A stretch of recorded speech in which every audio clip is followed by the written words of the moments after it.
If reposted.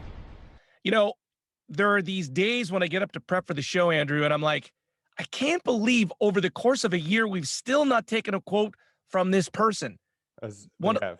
as we have. No, like today, for instance, we're taking a quote from Glennon Doyle. I'm like, I can't believe we've never heard from her. But we Here's have. Glennon. We have? Yeah. What? It looked really familiar, and I looked it up, and I was like, oh, yeah, we've used one from her book before. Oh. Well, okay, that makes me feel good because I was like, I can't believe we've never talked about Glennon. But anyway, she says this.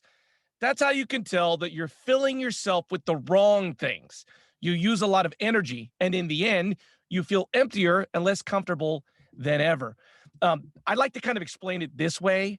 My wife is an introvert, and when she runs our social calendar, and when she plans like lots of things in a row, she like literally needs to go into a closet and then calm down because people suck the energy out of her, as opposed to like Bill Clinton, who's a true extrovert and can be with people all of the time.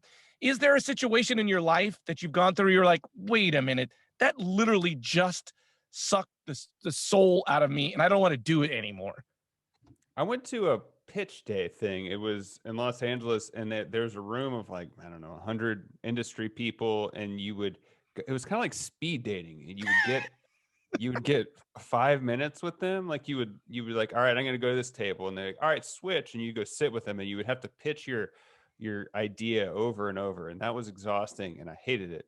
But in general, being around people does not drain me. I don't know. What about you? Well, that's funny though that you say that because I would think you would be really excited to go to a pitch meeting because you're always very passionate about your ideas and want to share them. So that's interesting. Going to one pitch meeting is fine, but doing it over and over and over is exhausting within the same day. But I kept doing it. Like I wanted to quit and leave, and I was like, well, I'm here. I need to take advantage of this opportunity. Nothing came of that day, but it was still fine. I think I want to take the other angle of this. I mean, I guess I kind of agree with it, but from doing this show and kind of doing more research on like what you quote should be doing, like I feel like if you feel uncomfortable, it's not necessarily a bad thing. Or I went to my very first mixer. What is it called? A networking event.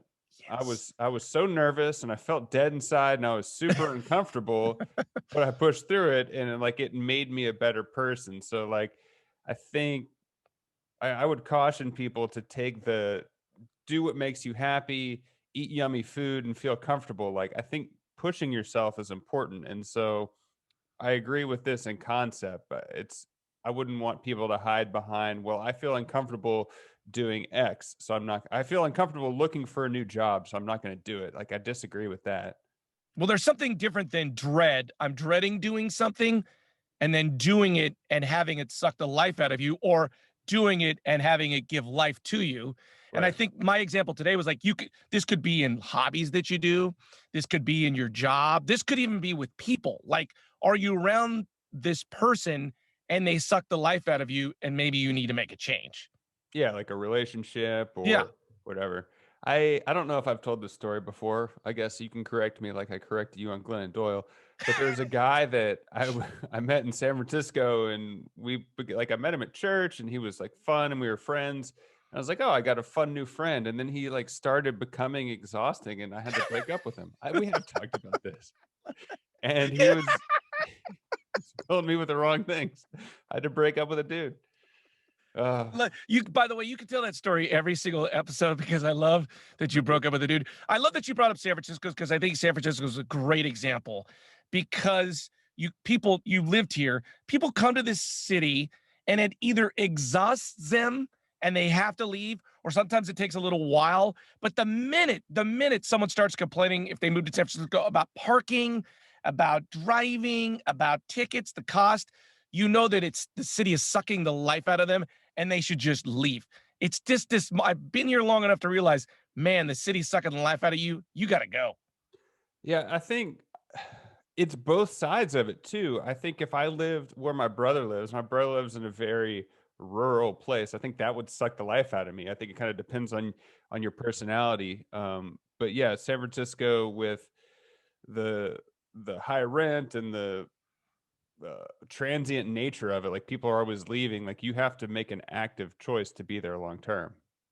I also kind of, about my wife and I's 50-50 rule. I'm wrong 50% of the time. She's right 50%. But I also feel like that's in an experience, specifically with this quote, you give yourself to something, an event, a person, whatever, and then the event gives to you. It's kind of a 50-50 rule over in general. Like there's the saying, the more you give to something, the more you get out. Kind of applies to this, but it's a connection you're making with sometimes. And sometimes you just don't make a connection, whether it's a person, a job, a hobby, or whatever. And I think this quote to me says, like, when do you make a decision that you're not connecting with whatever it is that's not working for you in your life? Yeah. Yes, I always go, or generally I'll think of the arts when we have some kind of quote on like, are you doing the right thing? And the arts generally doesn't give you immediate feedback, or a lot of times won't. So I feel like if I was trying, well, I guess I can use the actual example. I'm trying to be an actor and going out on audition after audition, like it feels empty and it's very uncomfortable. And the past couple weeks I've been like, what am I doing? I need to be doing something to move my career forward, and I'm not. And so maybe I'm not filling myself with the right thing, but then you hear stories of people who did this for 10 years and then they get a break and then it's very fulfilling. And that works with starting your own restaurant, starting your own company, trying to be an actor. I'm sorry, trying to be an artist. So a visual artist. Like I don't accept this quote necessarily at face value.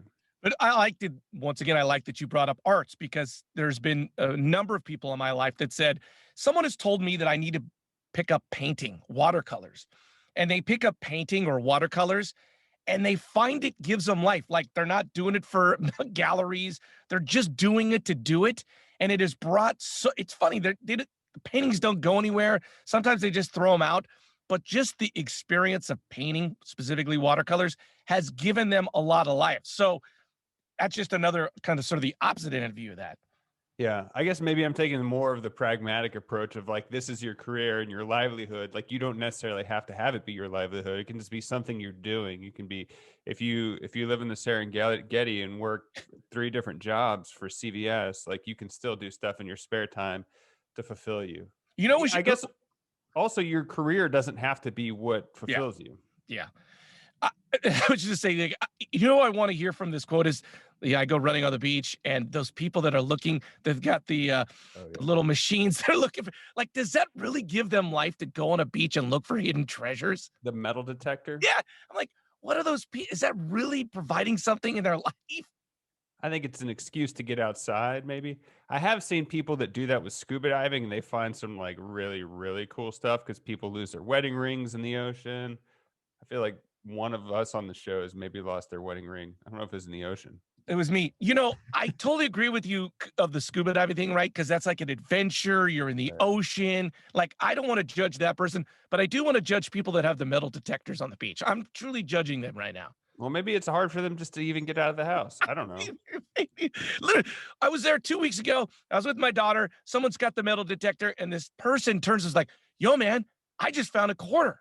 And I was like, that's really what you're doing here. Yeah, with your $300 metal detector. Does your father-in-law have a metal detector? He doesn't. You know why? And I bet he would be one of those guys, but he has bad balance. So he would not, that would not be a good, fun exercise for him.